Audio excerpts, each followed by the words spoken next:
warahmatullahi wabarakatuh. Waalaikumsalam warahmatullahi wabarakatuh. Selamat pagi anak-anak. Pagi Pak. Bagaimana kabar kalian hari ini? Alhamdulillah baik Pak. Alhamdulillah, senang sekali mendengar kabar baik dari kalian semua. Semoga kita semua diberi kesehatan dan semangat belajar. Ya Pak.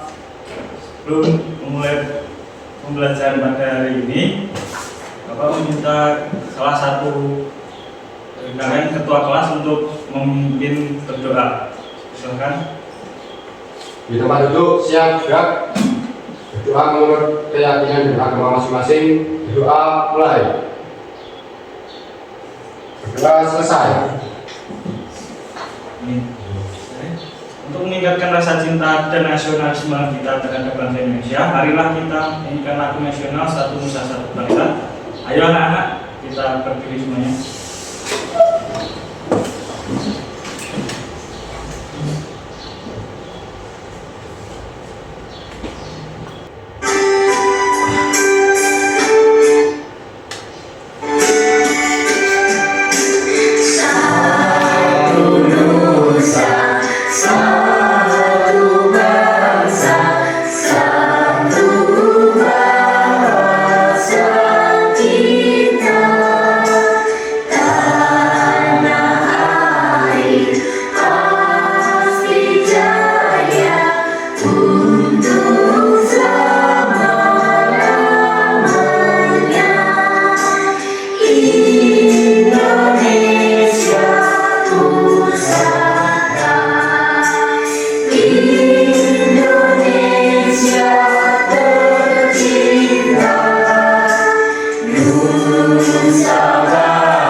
Sekarang coba perhatikan kanan dan kiri kalian. Apakah ada teman kalian yang tidak hadir hari ini, seperti tidak masuk tanpa keterangan? Masuk semua. Masuk semua Pak. Bapak harus menunggu dulu ya. Ya Pak.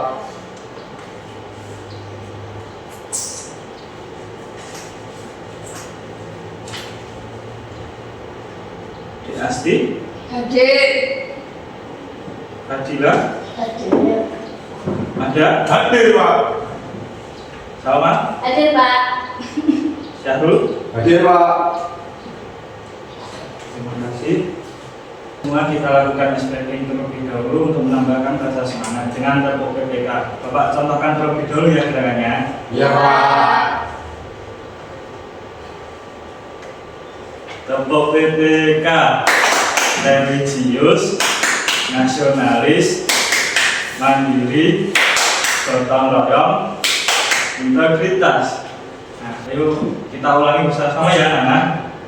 Tepuk PPK, Religius, nasionalis, mandiri, gotong royong, integritas. Nah, pada pertemuan kemarin Bapak sudah meminta kalian untuk belajar mengenai materi yaitu tentang pola hidup gotong royong. Anak-anak semua, pernahkah kalian mengikuti kegiatan gotong royong? Pernah Pak. Ya bagus, jadi semua pernah mengikuti kegiatan gotong royong ya anak-anak. Lalu kegiatan gotong royong apa saja yang pernah kalian lakukan? Membersihkan lingkungan sekolah Pak. Ya bagus sekali, kegiatan itu menunjukkan kepedulian kalian terhadap lingkungan. Lalu menurut kalian, mengapa kita harus bergotong royong? Karena bisa mempererat kebersamaan dan meringankan pekerjaan Pak. Ya betul sekali Mas Syahrul. Gotong royong bukan hanya tentang bekerja sama, tetapi juga tentang menumbuhkan sikap saling peduli, tanggung jawab, kebersamaan, semangat dan teruslah berpartisipasi dalam kegiatan positif. Iya Pak. Sebelum memulai pembelajaran, Bapak akan menyampaikan tujuan pembelajaran pada hari ini, yaitu melalui kegiatan ceramah, pengamatan diskusi, tanya jawab, demonstrasi, dan penugasan, peserta didik dapat membangun tim memberikan contoh pelaksanaan gotong royong serta mengelola gotong royong untuk mencapai tujuan bersama dengan tepat.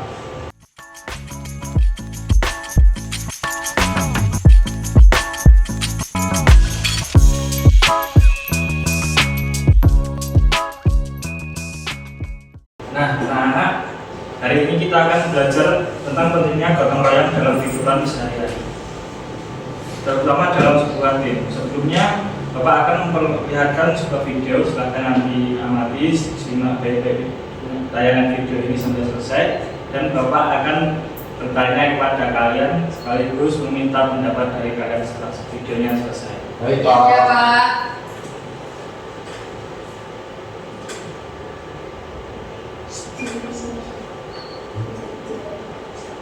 Gaddafi, perkampungan kumuh terbesar di Asia.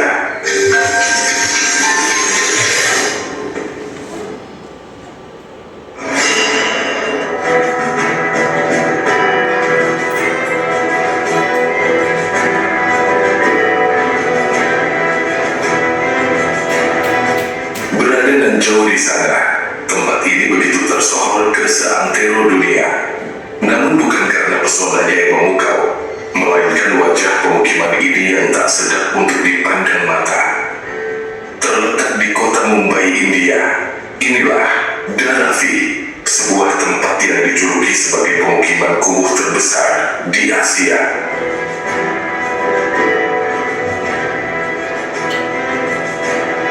Mungkin kita bisa menemukan banyak tempat kumuh di Asia, namun Dharavi dianggap sebagai yang terbesar di antara itu semua. Dharavi memiliki luas lebih dari 21 km persegi dan jumlah populasi sekitar 700.000 hingga mendekati 1 juta jiwa, dengan kepadatan penduduk lebih dari 277.136 km persegi. Dharavi juga dianggap sebagai salah satu daerah terpadat di dunia.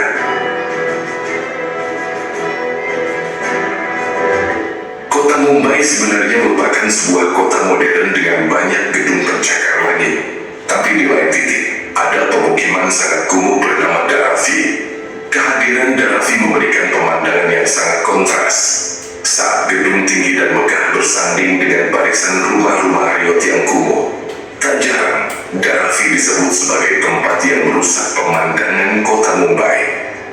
Sampah-sampah plastik terlihat di mana-mana, mengisi setiap jengkal daerah ini, mulai dari jalanan, pinggiran rel kereta api, hingga memenuhi aliran air sungai. Sungguh, pemandangan miris yang sulit diterima mata.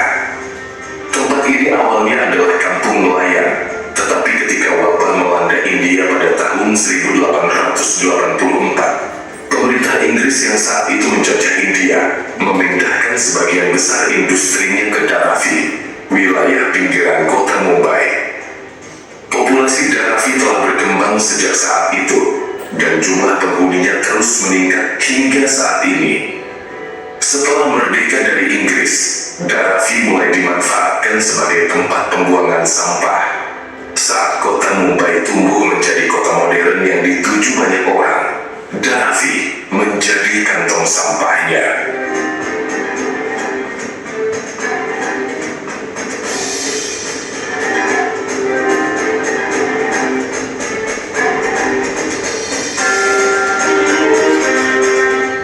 Faktor kelangkaan tanah dan meroketnya harga real estate di Mumbai juga menjadi faktor banyak orang lebih memilih tinggal di tempat ini. Penduduk Dharavi seperti kebanyakan penghuni daerah kumuh di seluruh dunia, tinggal di unit perumahan ilegal dengan sedikit utilitas dan dikucilkan secara sosial. Sebagian besar berukuran 120 kaki persegi dan dapat menampung 4 hingga 10 orang. Orang-orang dari latar belakang sosial ekonomi rendah mampu tinggal di sini karena harga sewanya jauh lebih rendah daripada di bagian lain kota. Meski menyandang wilayah paling kumuh di India, bahkan Asia, anehnya, Dharavi menjadi tempat wisata bagi banyak turis yang datang ke kota Mumbai. Tour daerah.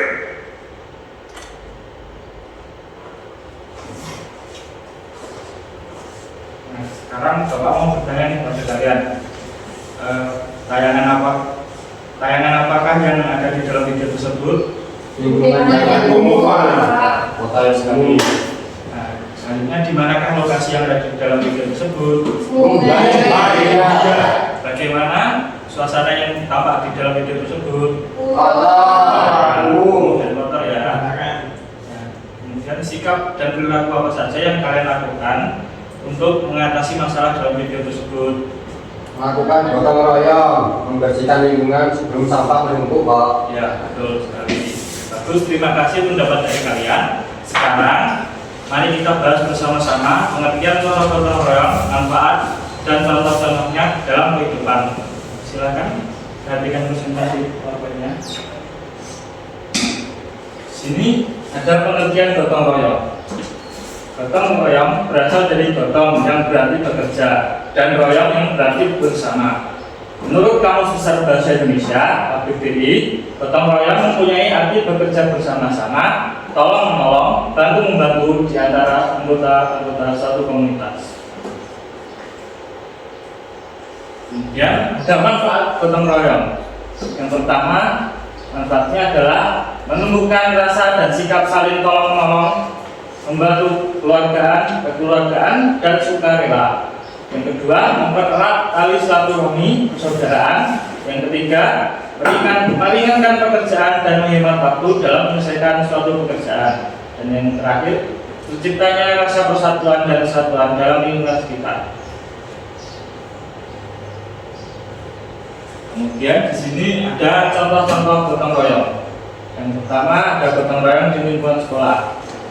Itu membersihkan kelas bersama-sama, mengerjakan kegiatan kerja bakti seperti membersihkan halaman sekolah bersama-sama, dan mengerjakan tugas kelompok bersama-sama secara adil. Kemudian gotong royong di lingkungan rumah, yaitu membersihkan rumah bersama.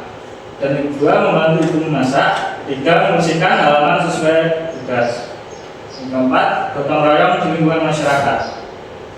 Gotong royong dalam membangun masjid. Dua, gotong royong saat memperbaiki rumah. Dan yang ketiga, kerja bakti membersihkan lingkungan di desa. Setelah itu, Bapak di sini mempunyai media, yaitu mencocokkan gambar contoh gotong royong. Di sini di sebelah kanan ada contoh gambar kegiatannya, dan di sebelah kiri ada keterangannya. Bapak contohkan terlebih dahulu. Ini yang pertama, ada gambar keluarga yang sedang membersihkan halaman rumah. Jadi ini termasuk kerja gotong royong di lingkungan apa, anak-anak? Kalau jawabannya betul, maka indikator lampunya akan menyala, dan jika jawabannya salah, maka indikator lampunya akan mati. Selanjutnya, Bapak meminta perwakilan dari kalian 2 orang untuk maju ke depan untuk mengerjakan media gotong royongnya. Silakan, siapa yang mau maju? Saya, Pak. Ya, siap dulu.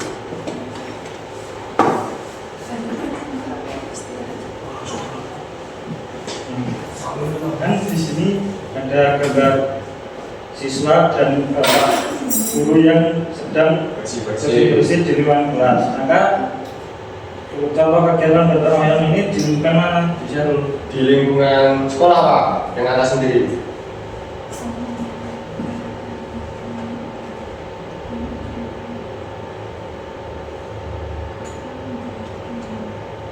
Ya, betul. Tepuk tangan.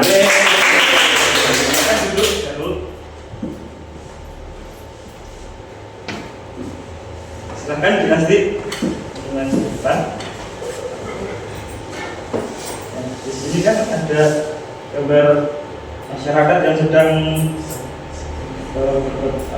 Bergotong royong di lingkungan sebuah desa. Maka contoh gotong royong ini termasuk di lingkungan masyarakat.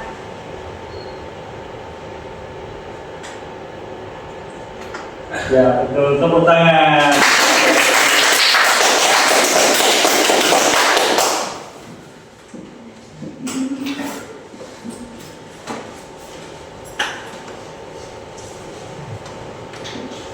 Terima kasih kepada semua, terima kasih kepada anak-anak yang telah maju. Beri tepuk tangannya sekali lagi. Sekarang Bapak akan membagi kalian menjadi 2 kelompok dan Bapak akan membagikan lembar kerja peserta didik atau LKPD seperti ini. Sebelum mengerjakan LKPD, apakah anak-anak sudah memahami atau masih ada yang belum jelas mengenai materi yang telah Bapak sampaikan? Sudah jelas, Pak. Baik, jika sudah jelas, Bapak akan membimbing kalian dalam menyelesaikan LKPD.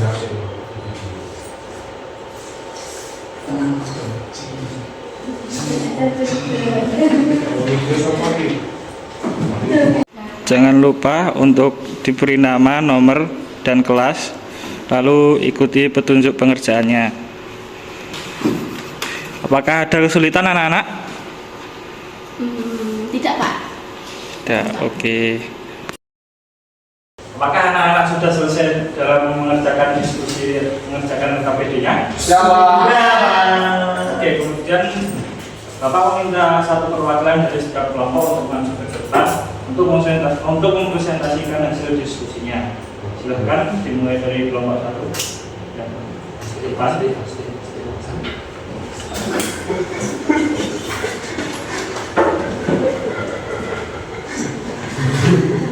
Hasil pekerjaan diskusi kita yang pertama, gambar sedang membantu ibu di dapur itu termasuk gotong royong di lingkungan rumah.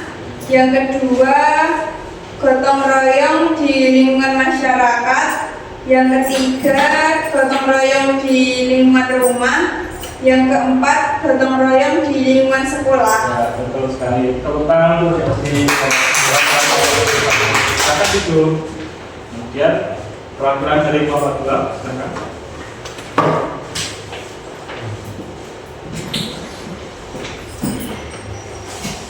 Baik, saya perwakilan dari kelompok 2, kelompok bubur kacang hijau, akan mempresentasikan hasil kerja kami. Untuk yang nomor pertama, ini gambarnya ada kerja bakti di lingkungan masyarakat. Yang kedua, ada gotong royong di lingkungan sekolah. Yang ketiga, ada gotong royong di lingkungan sekolah. Yang terakhir, ada gotong royong di lingkungan rumah. Ya, betul. Beri tepuk tangan untuk perwakilan dari kelompok 2.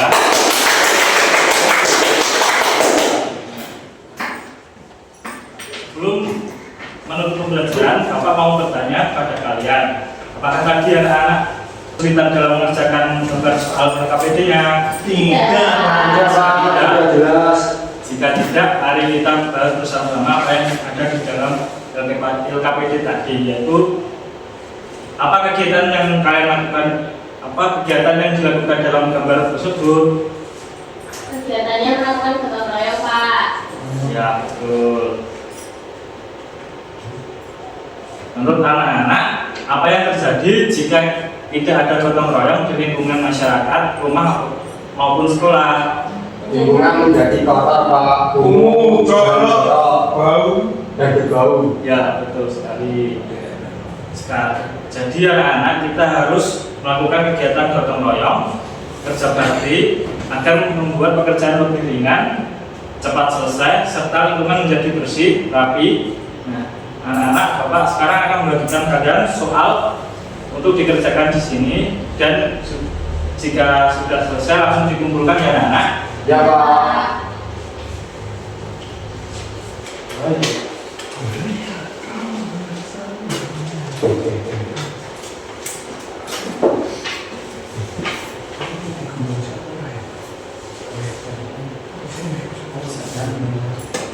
Oh, iya.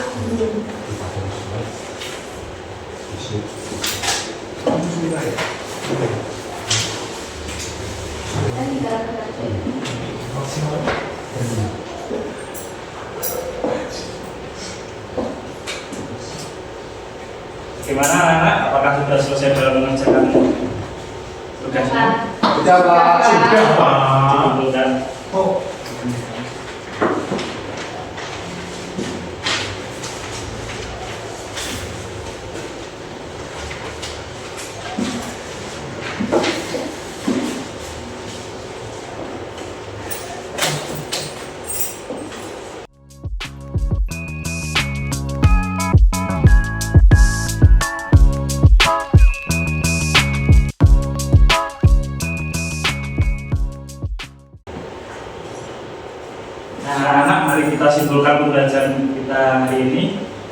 melakukan kegiatan diskusi tentang materi apa anak-anak? Gotong royong, Pak. Oke, benar. Selanjutnya apa pengertian dari gotong royong tadi anak-anak?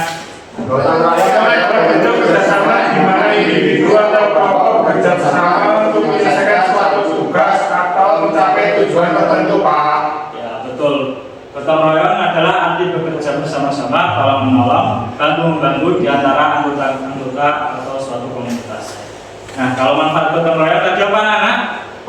Menumbuhkan rasa Syarat tali silaturahmi, Meringankan kerjaan, Pak. terciptanya persatuan dan kesatuan di dalam lingkungan sekitar, Pak. Ya, betul. Manfaat gotong royong adalah menumbuhkan rasa dan sikap saling tolong menolong, membantu kekeluargaan dan sukarela. Yang kedua, memperkuat tali silaturahmi atau persaudaraan. Yang ketiga, meringankan pekerjaan dan menghemat waktu dalam menyelesaikan suatu pekerjaan. Dan yang terakhir, terciptanya rasa persatuan dan kesatuan dalam lingkungan sekitar. Tadi contoh kegiatan gotong royong terjadi di mana saja anak-anak? Rumah, sekolah, dan masyarakat, Pak. Ya, betul. Tadi gotong royong terjadi di lingkungan sekolah, di lingkungan rumah dan di lingkungan masyarakat. Setelah itu, Bapak akan membagikan lembar soal evaluasi untuk kalian kerjakan di rumah ya anak-anak. Iya, Pak. Tugasnya dikumpulkan besok pagi. Iya, Pak.